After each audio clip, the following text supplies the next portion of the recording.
खुलुमबाय आं उदांस्रि मुसाहारि तामुलपुर जिल्ला बर' थुनलाइ आफाद आरो कुमारिकाटा दख'रा एबसुनि बोसोरसालिया जथुमानि गाहाय लाइ खुन्थियाखौ गायसनबाय। तामुलपुर जिल्ला बर' थुनलाइ आफादनि 20थि बोसोरारि जथुमा आरो कुमारिकाटा दख'रा दुलाराय बर' फरायसा आफादनि 52थि थान्दै जख'न्थाइ खुंफुंनो थाखाय बिटिसि हायुङारि गावखुंथायनि आखान्थि बुंथिगिरि बिजितगोरा नार्जारिया मोनसे हाबाफारिनि गेजेरजों गाहाय सायनासालिनि लाइ खुन्थियाखौ गायसननानै होबाय। नंगौ, तामुलपुर जिल्ला बर' थुनलाइ आफाद आरो कुमारिकाटा दख'रा एबसुनि बोसोरसालिया जथुमाखौ फैगौ डिसेम्बर दाननि 27 आरो 28 खालाराव सानैनि हाबाफारि लानानै तामुलपुर जिल्लानि फाख्रिबारि लथिबारि गेलेग्रा फोथाराव बे बोसोरारि जथुमाखौ गाजा गोमजायै खुंफुंनो थि खालामनाय जादों। लाइ खुन्थिया गायसननाय हाबाफारियाव तामुलपुर जिल्ला बर' थुनलाइ आफादनि आफादगिरि कनिन्द्र नार्जारिजों लोगोसे तामुलपुर जिल्ला थुनलाइ आफादनि बिबानगिरि आरो बारग' बिबानगिरिफोर, कुमारिकाटा दख'रा एबसुनि आफादगिरि सुक्लेश्वर दैमारि आरो बिबानगिरिफोर लोगोसे रायजो राजाफोरा जथाय बे हाबाफारियाव बाहागो लादों।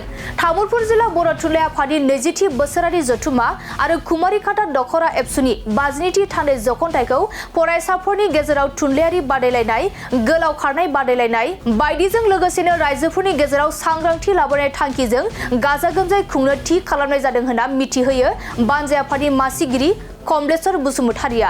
लोगोसे गेवलां मेलनि हाबाफारियाव मिरु बर' थुनलाइ आफादनि लोगो आफादगिरि प्रशान्त बर', मिरु एबसुनि गाहाय नेहाथारि कनिन्द्र बसुमतारिया बाहागो लागोनखौ फोरमायथियो। 27 आरो 28 डिसेम्बर 2025 मायथाइयाव तामुलपुर जिल्ला बर' थुनलाइ आफादनि 20थि बोसोरसालिया जथुमा आरो 52थि कुमारिकाटा दख'रा दुलाराय बर' फरायसा आफादनि थान्दै जख'न्थाइ आरो कुमारिकाटा प्राइमारि बर' थुनलाइ आफादनि थान्दै जथुम, बे जथुमखौ लथिबारि फाख्रिबारि गेजेर फरायसालियाव खुंनो थाखाय लाहार फाहार खालामनाय जादों आरो बेनिनो दिनै गिबिसिन खुन्थिया गायसननाय हाबाफारिखौ लानाय जादों।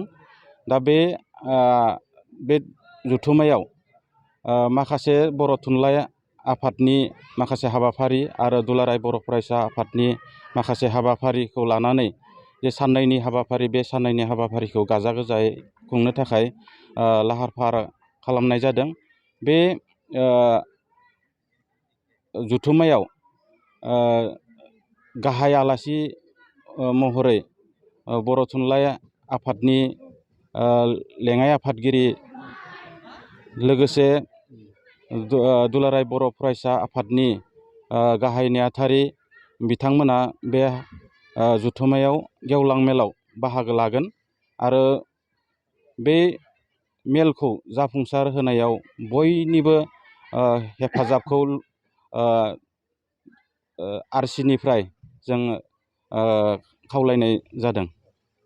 तामुलपुर जिल्ला बर' थुनलाइ आफादनि 20थि बोसोरसालिया जथुमा, लोगोसेयावनो 52थि थान्दै जख'न्थाइ कुमारिकाटा दख'रा दुलाराय बर' फरायसा आफाद, आरोबाव कुमारिकाटा गुदि बर' थुनलाइ आफादनि बोसोरसालिया जथुमा, बे मोनथाम आफादा ज' जानानै फैगौ डिसेम्बर दाननि 27 आरो 28 खालार खालि साननैनि मेहेरगोनां हाबाफारि लानानै गाजा गोमजायै खुंफुंनो थाखाय नैबे फाख्रिबारि लथिबारि गेजेर फरायसालिनि गेलेग्रा फोथाराव थि खालामनाय जादों।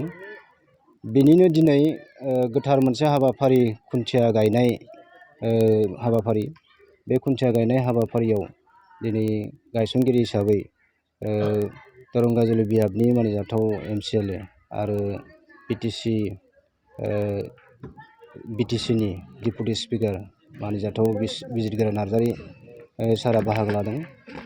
लोगोसेनो दिनैनि बे हाबाफारियाव जोंनि कुमारिकाटा हालामनि गोबांथार मेलेमजिबि सुबुंफोरा बाहागो लानो हादों। तामुलपुर जिल्ला बर' थुनलाइ आफादनि आफादगिरिजों लोगोसे दालाइ आफादनि आफादगिरि, दख'रा दुलाराय बर' फरायसा आफादनि साफ्रोमबो बिबानगिरि बिथांमोननि हेफाजाबजों दिनैनि बे हाबाफारिखौ मावफुंबाय।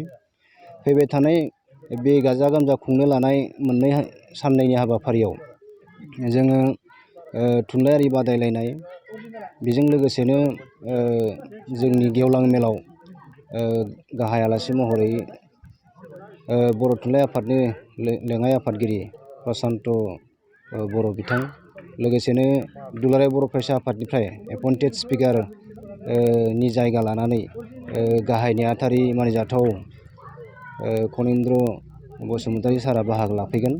दा बेखायनो बे हाबाफारिया जोबोद गाजा गोमजायै कालारफुलै साननैनि हाबाफारिजों जागोन। बेखायनो गासैबो बे ओनसोलनि रायजो राजा लोगोसेनो मेलेमजिबि बिथांमोनखौ दिनै जोंनि बे साननैनि हाबाफारिखौ हेफाजाब होनानै जोबोद मोजां खुंफुंनो हानाय बादि हेफाजाब खालामनो हायो आं बेखौनो आसा खालामबाय। आरो बयनिसिमबो दिनै फैबाय थानाय गोदान बोसोरनि 2022 इं मायथाइनि गोदान बोसोर बेखौ आङो गिबियै आंनि गोसो गोरबोनिफ्राय गाहाम हामलायनाय जासिनानै बेखिनियावनो फोजोबबाय। गोजोन्थों।